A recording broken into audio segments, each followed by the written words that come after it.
जय श्री राधे, जय श्री कृष्ण। 2080 साल भदौ 14 गते बिहिबार, तदनुसार 2023 अगस्त 31 तारिकका दिन श्रावण शुक्ल पूर्णिमा अर्थात् जनै पूर्णिमा रहेको छ।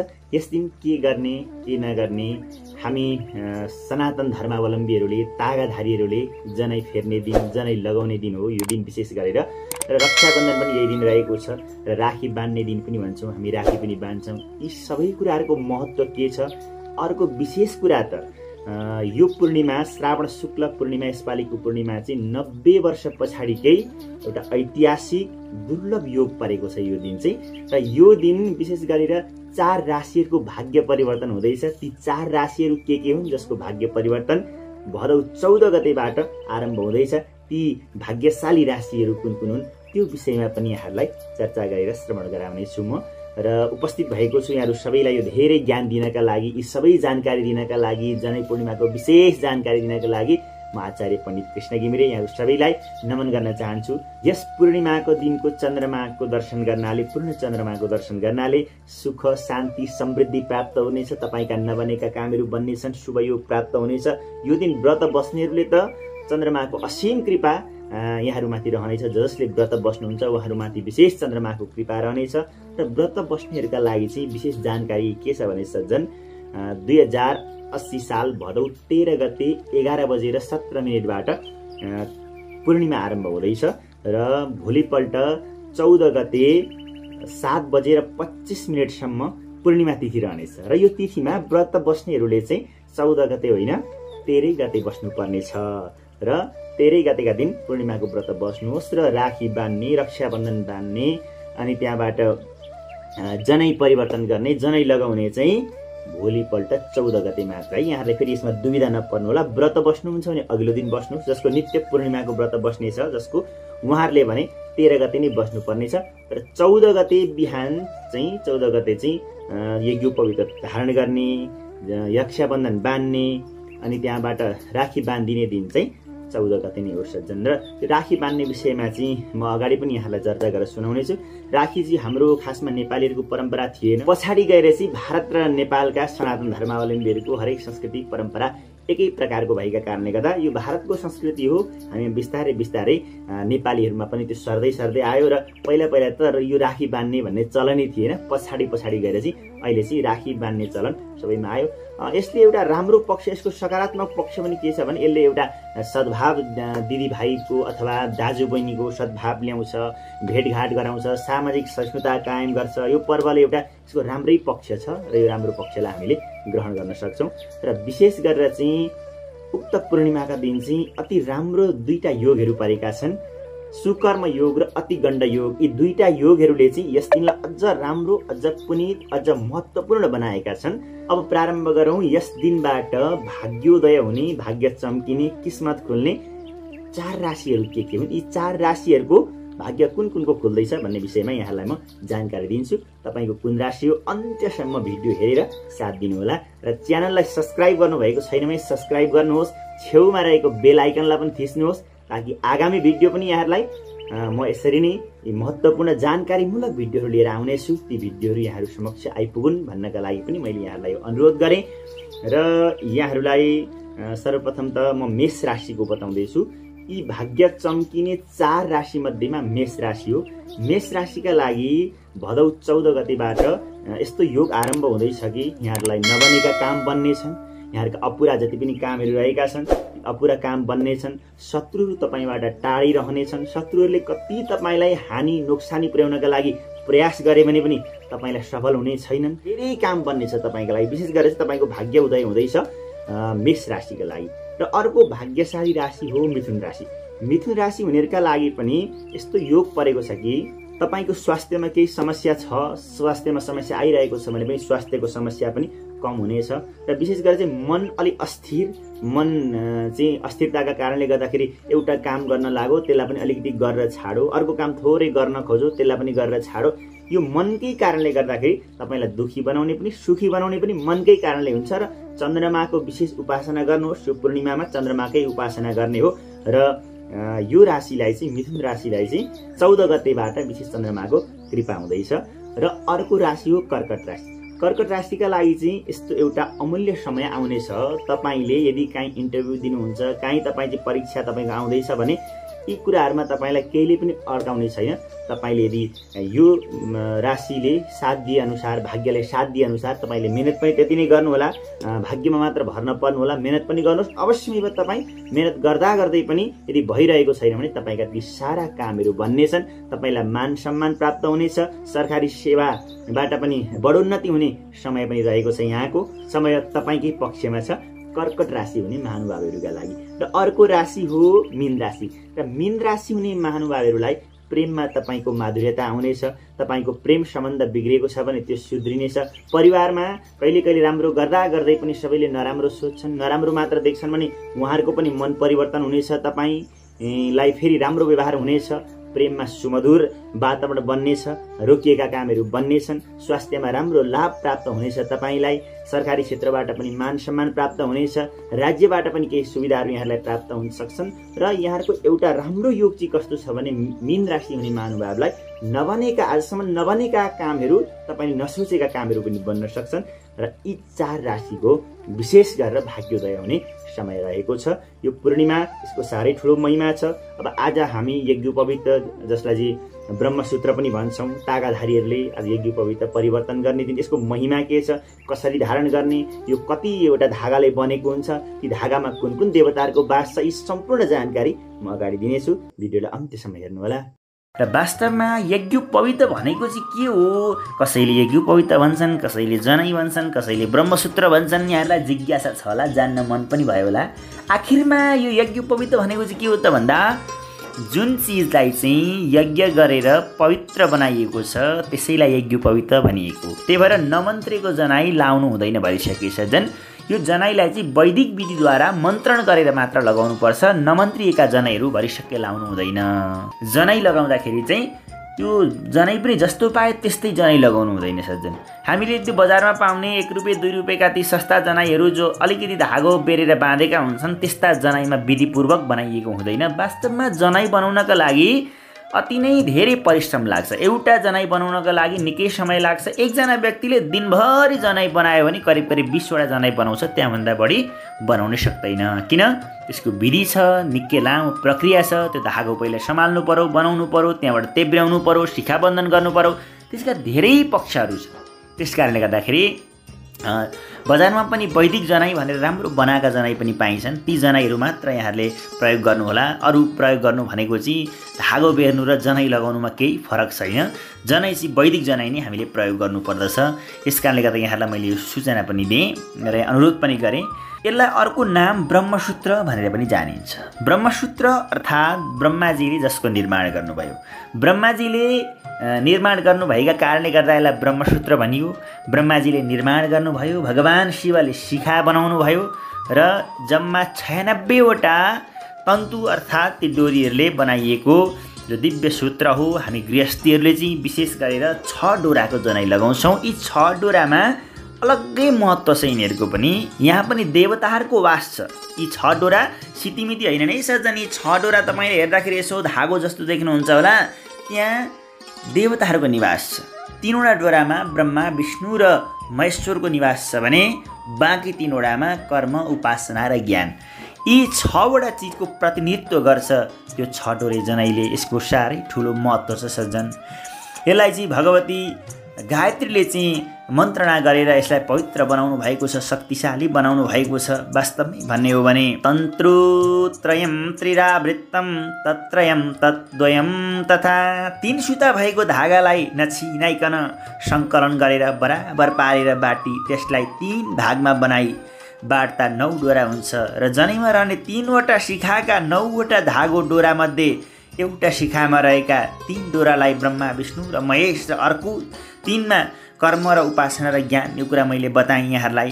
यो नै वास्तविक ज्ञान हो सज्जन। र अर्कोमा चाहिँ ऋषिगण, पितृगण र देव ऋणको चाहिँ प्रतीक रूपमा यसलाई चाहिँ मान्ने गरिन्छ। यसैबीच सत्व, रज र तम अनि ब्रह्मचर्य, गृहस्थ र वानप्रस्थ यी 3 आश्रमको पनि यो प्रतीक भनेर विद्वानहरूले भन्नुभएको छ सज्जन। सदैव दायित्व र कर्तव्य बोधको बाटोमा डोर्याई असल पथिक बनाउने मान्यता छ।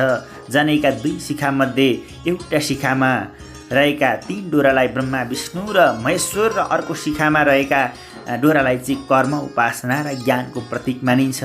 वैदिक मन्त्रद्वारा शोधन गरी हातमा डोरो लगाउने र अभिमन्त्रित रक्षासूत्र ब्राह्मणद्वारा सबै यजमानका हातमा लगाइदिने परम्परा आज पनि विद्यमान छ। त्यसो त जनै पूर्णिमाका यी 4 पक्ष रहेका छन्। यी 4 पक्षले अति नै आफ्नो ठाउँमा महत्त्वपूर्ण भूमिका खेलेका छन्।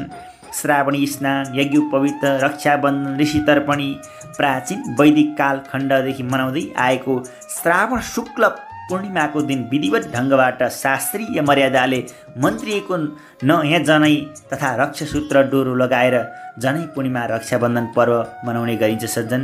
जनैको 9 सुतामा भिन्न भिन्न 9 देवताको अधिष्ठान छ। ओंकार प्रथमे तन्तौ द्वितीये अग्नि तथैव च तृतीये नागदैवत्यं चतुर्थे सोमदेवता पञ्चमे पितृदैवत्यं षष्ठे चैव प्रजापति सप्तमे मारुतश्चैव ह्यष्टमे सूर्य एव च सर्वे देवास्तु नवम इत्येतांस्तन्तु देवतास् ब्रह्मणोत्पादितं सूत्रं विष्णुना त्रिगुणीकृतं रुद्रेण दत्तो ग्रन्थिर्वै सावित्र्या चाभिमन्त्रितम्। ती देवताहरूका पनि 9 गुण रहेका छन्। पहिलो देवता ओंकारको गुण हो, ब्रह्मज्ञान। दोस्रो अग्निदेवको गुण हो तेज। तेस्रो अनन्तदेवको गुण हो धैर्य। चौथो चन्द्रदेवको गुण हो शान्ति शीतलता। पाँचौं पितृदेवको गुण हो स्नेहशीलता। अनि छैठौं प्रजापति देवताको गुण हो प्रजापालन। सातौं वायु देवताको गुण हो बल। आठौं सूर्य देवताको गुण हो प्रकाश र नवौं सर्व देवताको गुण हो सात्विकता। यी गुणहरूको प्रतीक मानिने यज्ञोपवीतलाई ब्रह्माले सूत्र पैदा गर्नुभयो, विष्णुले 3 गुणा गर्नुभयो, शिवजीले गाँठो पार्नुभयो र सावित्रीले अभिमन्त्रित गर्नुभयो। यस्तो पवित्र यज्ञोपवीत विधिपूर्वक पूजा गरेर धारण गर्नाले सम्पूर्ण गुणहरूले विभूषित भएर चाहिँ भगवानले पनि कृपा गर्नुहुन्छ। शौर्य तेज र बल प्राप्त हुन्छ सज्जन। पौर्णमास्यां श्रावणस्य स्नानकर्म समाचरेत् ऋषि तर्पणकं कुर्यात् ब्राह्मणस्य प्रपूजनम् पौर्णमास्यां दक्षहस्ते कङ्कणं धारयेत् वै। वर्ष दिनसम्म हुन गएको त्रुटिजन्य प्रत्यवाय शान्तिको निमित्त उपाकर्म र उत्सर्जन कर्म गर्नुपर्दछ सज्जन।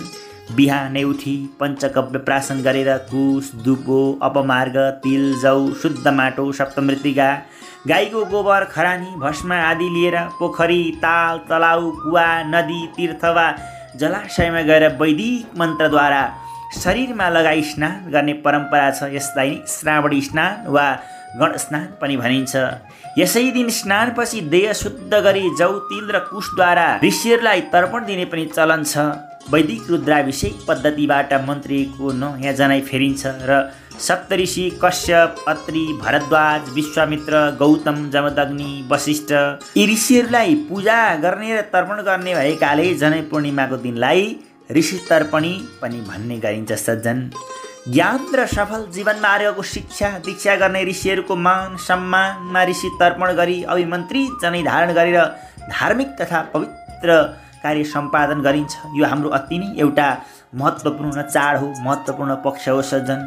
र यो पक्षमा हामीले धेरै कुराको ध्यान दिनुपर्छ। हामीले जनै लगाउँछौँ तर जनैलाई चाहिँ कहिलेसम्म लगाउने, जनै चाहिँ फेरि लगाएको जनैलाई चाहिँ कहिले परिवर्तन गर्नुपर्छ, यो विषयमा हामी चर्चा गर्नेछौँ। हामी धेरैलाई जिज्ञासा होला, अब जनै हामीले लगायौँ, जनै चाहिँ कहिले फेर्नुपर्छ, कहिले परिवर्तन गर्नुपर्छ भन्ने यहाँलाई लाग्दो हो। यदि जनै तपाईँले लगाउनु भएको छ, बिचमा कुनै सुतक परेन, तपाईँलाई आसौज परेन, जुठो लागेन भने 4 महिनामा जनै परिवर्तन गर्दा हुन्छ। जनै परिवर्तन गर्दा पनि हामीले ध्यान दिनुपर्छ। पहिला शिरद्वारा जनै लगाएर फेरि दायाँ हातको तल बनाई अनि मात्र पुरानो जनै कण्ठबाट चाहिँ माला जस्तो बनाएर निकाल्नु पर्दछ र त्यसलाई पनि पूजा गरेर विधिवत विसर्जन गर्नुपर्दछ। जनै नयाँ लगायो पुरानो फुत्त फालो यसो गर्नु हुँदैन। यसो गर्यो भने हामीलाई जनै खटरिया आदिको भय पनि हुन्छ र जनैको त्यो एउटा अपमान पनि हो, किनकि त्यसलाई हामीले लगाउँछौँ, मन्त्रपूर्वक लगाएका छौँ, त्यहाँ मन्त्रको शक्ति छ, त्यो पुरानो भएर त्यसलाई विसर्जन गर्दैछौँ। त्यो सम्पूर्ण शक्ति फेरि नयाँमा हाम्रो सृजना हुन्छ। यस कारणले गर्दा पनि जनै चाहिँ हामीले लगाउँछौँ लगाउन त, तर आज कस्तो चलन आएको छ भने जनै आज लगाउने, आज ऋषि तर्पणी हो, आज जनै लगाइन्छ, जनै पूर्णिमा हो, तर अल्दिनमा जनै फ्याँकिहाल्यो। अनि त्यहाँबाट अब श्राद्ध गर्ने दिन आयो, हो गुरुले कराउनुहुन्छ भनो, जनै फेरि आमा जनै कहाँ छ खोज्नु खोज्नु, ए श्रीमती जनै खोजिदेऊ भनो, अनि त्यो दिन फेरि जनै लगाएर ठिक यसरी हुँदैन सज्जन। जनै तपाईँलाई कत्रो कर्म गरेर माता पिताले लगाइदिनु भएको छ। एउटा व्रतबन्ध गर्न कति खर्च लाग्छ, कति जो मिलाउनु पर्छ, यो वैदिक विधि हो। 16 संस्कारद्वारा हामी सिञ्चित छौँ। हामी हिन्दू धर्म मान्नेहरूले, हामी पूर्वीय सभ्यता मान्नेहरूले 16 संस्कार हाम्रो गर्नुपर्छ, जस अन्तर्गत उपनयन संस्कार भनिन्छ। यानि कि तेस्रो आँखा, अर्को आँखाले संसारलाई हेर तिमीले, अब कर्तव्यलाई हेर तिमीले, तिम्रो जिम्मेवारीलाई हेर तिमीले भनेर यो प्रकारबाट हामीलाई चाहिँ हाम्रो अग्रजहरूले वैदिक विधिपूर्वक लगाइदिनु भएको जुन जनैलाई हामी त्यसै सहज रूपमा हामी फाल्छौँ, त्यसै सहज रूपमा हामी यो मिल्दैन लगाउन, हामीलाई अप्ठ्यारो भयो भनेर हामी फाल्छौँ। यो हामीले कदापि गर्नु हुँदैन सज्जन। अब हामी धेरैलाई जिज्ञासा होला, जनै भनेको चाहिँ के हो त? जनै शब्दको अर्थ जनाउनु अथवा जानकारी दिनु हुन्छ। उनैलाई संस्कृतमा यज्ञोपवीत भनेर भन्ने गरिन्छ, जसको अर्थ हुन्छ यज्ञ गरेर पवित्र बनाइएको। जनै पूर्णिमाका दिन वेद पाठ, रुद्राभिषेक आदि गरेर वैदिक मन्त्रबाट अभिषेक र अभिमन्त्रणा गरी यज्ञोपवीत निर्माण गरिने शास्त्रीय विधान छ। अतः जनै धारण गर्ने व्यक्तिको अन्य व्यक्तिलाई जनैले धेरै कुराको जानकारी दिइरहेको हुन्छ र उसले धारण गरेको जनैले पनि अरू व्यक्तिले हेर्दा पनि उसको धेरै कुरा त्यहाँबाट अरू व्यक्तिले पढिरहेका हुन्छन् उबाट। जस्तै जनै धारण गरेको व्यक्ति हिन्दू हो भन्ने एउटा जनाउँछ। दिशा पिसाब गरेर हात मुख नधुन्जेलसम्म जनै कानमा राख्ने गरिन्छ। यदि कसैको कानमा जनै झुन्ड्याएको देखेमा त्यो व्यक्ति हात मुख धोएर शुद्ध भएको छैन भन्ने यसले जानकारी पनि दिन्छ। र जनैमा गाँठो लगाउँदाखेरि छुट्टा छुट्टै गोत्र र पर्व अनुसारको गाँठो लगाउने पनि कता कता त्यस्तै चलन छ सज्जन। कानमा जनै सिउरेर मलमूत्र त्याग गर्दाखेरि हाम्रा यी नसाहरू चाहिँ कानका माथि आएका हुन्छन् र त्यो नसालाई चाहिँ हल्का तानिदिँदाखेरि चाहिँ हाम्रो पाचन प्रणाली पनि सहज हुने आज वैज्ञानिकहरूले पनि यो तथ्यलाई फेला पारेका छन् सज्जन। विशेष गरेर जनै धारण गर्दाखेरि नाभिभन्दा माथि अथवा तल हुन हुँदैन, ठिक्क नाभिसम्म मात्र हुनुपर्दछ भन्ने शास्त्रहरूको मान्यता रहेको छ। बाल्यकाल पश्चात विधिपूर्वक व्रतबन्ध कर्म सम्पन्न गरेर गुरुद्वारा गायत्री मन्त्र प्रदान गरेपछि एउटा निष्ठामय धर्म र सत्यको बाटो अवलम्बन गर्ने दृढ सङ्कल्प लिएर देब्रे काँधमाथि पर्ने गरी दाहिने हातबाट चिराई गुरुले मन्त्री र तयार पारेको जनै ग्रहण गरिन्छ। हिन्दू धर्मका वैदिक ग्रन्थअनुसार जनैलाई ब्रह्मसूत्र अर्थात् वेदोक्त कर्मद्वारा सम्पादन गर्न र वेद अध्ययन गर्ने अधिकार प्राप्तिका लागि धारण गर्न मन्त्रिएको यो धागो भनेर भन्ने गरिन्छ। वैदिक सनातन वर्णाश्रम धर्म मान्नेहरूले व्रतबन्ध गरेको दिनदेखि प्रत्येक दिन त्रिसन्ध्या गायत्री जप गर्नुपर्दछ। त्यस कारणले मात्र हाम्रो पनि एउटा हामीलाई पनि ब्रह्मत्व प्राप्त हुन्छ। त्यस कारणले गर्दा गायत्री जप्यौँ भने चाहिँ जनै लगाएको पनि कुनै अर्थ हुँदैन। गायत्री जपले र घोर तपले आचारले वेदले, गायत्री जपले तपस्याले आचरणले हाम्रो शुद्ध हुन्छौँ, हामीहरू पवित्र हुन्छौँ सज्जन। अनि आजकै दिन रक्षाबन्धन पर्व पनि मनाइन्छ। सत्ययुगमा दानवद्वारा लखेटिएका देवगणलाई गुरु बृहस्पतिले रक्षा विधान तयार गरी जोगाउनु भएको थियो तथा 52 अवतार भगवान विष्णुले राजा बलिलाई डोरो बाँधेर वचनबद्ध गराएर तिनै लोक लिनुभएको धार्मिक विश्वासका आधारमा चलेको रक्षाबन्धनको परम्परा आज पनि प्रचलित छ। सोही कारण रक्षाबन्धन गर्ने बेलामा गुरु पुरोहितले भन्नुहुन्छ, ए नबद्धो बलि राजा दानवेन्द्रो महाबल तेन त्वां प्रतिबध्नामि रक्षेमा चल भनी रक्षासूत्र रक्षाबन्धन अथवा डोरो बाँध्ने वैदिक परम्परा रहेको छ। यस्तै गरी यस दिन बाँधिने रक्षाबन्धन पनि रक्षाकै खातिर बाँधिने अभिमन्त्रित डोरो हो। एक अन्य शास्त्र र कथाअनुसार जब यमदूतले आफ्नी बहिनी यमुनासँग राखी बाँध्ने समयमा भनेका हुन्छन् कि जसले यस पवित्रताको राखी बाँध्छ ऊ यमदूतको सजायबाट भयमुक्त हुन्छ। यो पर्व भारतमा अलग्गै प्रकारले मनाइन्छ। यस दिन बहिनीहरूले आफ्नो भाइको हातमा, दिदीहरूले आफ्नो भाइको हातमा पवित्र धागो रक्षाबन्धन राखी बाँधेर टिका लगाएर मिठाई खुवाएर एउटा दिदीभाइको अपार सम्बन्ध स्नेहलाई पनि मनाउने चलन छ सज्जन। हामी नेपाल र भारतमा बस्ने सनातन धर्मावलम्बीहरूले एक आपसमा सांस्कृतिक विरासत हाम्रो प्राय एउटै छ र आज नेपालमा पनि धेरै दिदी बहिनीहरूले दाजुभाइलाई राखी बाँधिदिनुहुन्छ। हाम्रो सम्बन्ध पवित्र रहोस्, हाम्रो सम्बन्धमा कहिले पनि दरार नआओस्, कसैको दृष्टि नपरोस्, वक्र दृष्टि भन्ने पवित्र भावना लिएर यो पर्व मनाउने गरिन्छ। जनै पूर्णिमाको, श्रावणी स्नानको, ऋषि तर्पणीको र रक्षाबन्धनको विशेष शुभकामना। भगवानले तपाईँ सबैलाई रक्षा गर्नुहोस्, सबैको मित्रता सर्वदा प्रफुल्लित भएर जाओस्। जसरी बृहस्पतिले देवगणहरूलाई रक्षाबन्धन बाँधेर भयबाट मुक्त गराउनु भएको थियो, गुरुहरूले पनि घर घरमा गएर यजमानका घरमा यजमानलाई डोरो बाँधिदिएर यजमानलाई पनि त्यो आसुरी भयबाट मुक्त गराउनु हुनेछ।